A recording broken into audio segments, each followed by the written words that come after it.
Hi friends, Anuradha haldi welcome to Anuradha haldi kitchen. ఎలా ఉన్నారు? బాగున్నారా? అందరూ బాగుండాలని దేవుని మనస్ఫూర్తిగా అయితే కోరుకున్నాను. ఈరోజు మన వీడియో ఏంటంటే, మన ఛానల్లో కుకింగ్ వీడియో చాలా రోజుల తర్వాత వస్తుంది. నేను కుకింగ్ వీడియో పెట్టబోతున్నాను.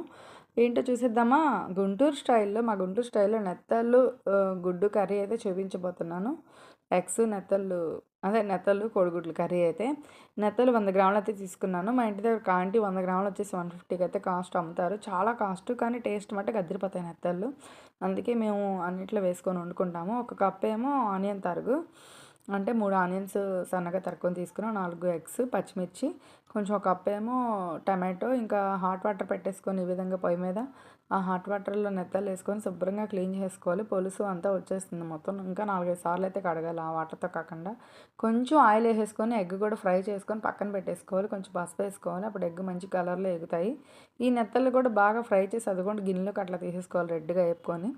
ఇంకా కొంచెం ఆయిల్ వేసి పచ్చిమిర్చి వేసుకొని ఆనియన్స్ వేసుకొని బాగా ఫ్రై అయిపోయిన తర్వాత ఏం వేసుకోవాలి ఇప్పుడు మనం? టమాటో వేసేసుకోవాలి. టమాటా గుజ్జు ఏదైతే అల్లం వెల్లిపాయ పేస్ట్ మర్చిపోయినండో, అల్లం వెల్లిపాయ పేస్ట్ ఒక చెంచా వేస్తున్నాను కదా, అది బాగా ఫ్రై అయిన తర్వాత టమాటా గుజ్జు వేసుకోవాలి. ఉల్లిపాయల కట్టలో టమాటా గుజ్జు చేసుకోండి, ఇట్లా గుజ్జుగా వస్తుంది, చాలా బాగుంటుంది.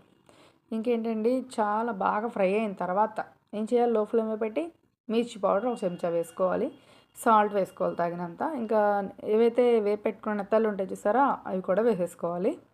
అన్నీ ఈ విధంగా వేసుకున్న తర్వాత ఏం చేయాలి? ఇప్పుడు స్టవ్ సిమ్లో పెట్టుకొని కుక్ చేసుకోవాలి కర్రీని. అప్పుడు బాగా నెత్తలు గట్టిగా ఉంటాయి కాబట్టి బాగా ఉడుకుతాయి. కొంచెం ఒక టీ గ్లాస్ అంత వాటర్ అయితే వేసాను. చిన్న మంట పెట్టుకొని ఉడికించుకొని ఎగ్స్ కూడా మధ్యలో వేసేసి కొత్తిమీర దించే ముందు కొత్తిమీర వేసుకొని గార్నిష్ చేసుకొని కర్రీ అయిపోయిందండి. మా గుంటూరు స్టైల్లో చూడండి, వేడి వేడిగా ఉన్న నెత్తళ్ళ కర్రీ అయితే నేను తినేస్తున్నాను. నెత్తళ్ళు ఎంతమందికి ఇష్టమో కామెంట్ చేయండి, కామెంట్ బాక్స్లో తప్పకుండా. నెత్తళ్ళు ఎగ్ కర్రీ ఫ్యాన్స్ ఎంతమంది అయితే ఉన్నారో చూడండి, ఎంత పెద్ద నెత్తళ్ళు అవి. కొన్ని పెద్దవి ఉన్నాయి, కొన్ని చిన్నవి ఉన్నాయి.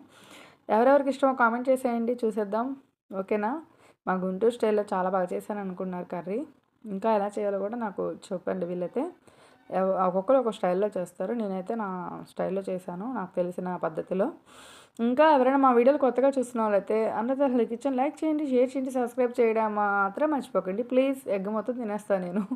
నాకు ఎగ్స్ కర్రీ అన్న నెత్తళ్ళు ఎగ్ కర్రీ అన్న సూపర్ అంటే సూపర్గా ఇష్టం. మీకు కూడా ఇష్టమో లేదో కామెంట్ బాక్స్లో కామెంట్